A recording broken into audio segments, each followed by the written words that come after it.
Kryeministri Edi Rama në Vlorë mister arsyet e vizitës së papritur.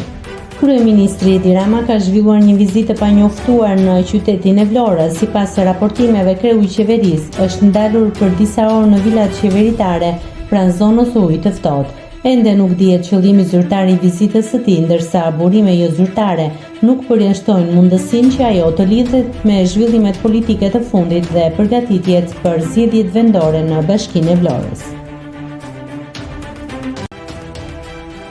Nëse klikoni mbi butonin subscribe, do t'ju shfaqen të gjitha publikimet tona. Ju ftoj t'i bëni subscribe kanalit, të pëlqeni videot dhe të lini komentin tuaj.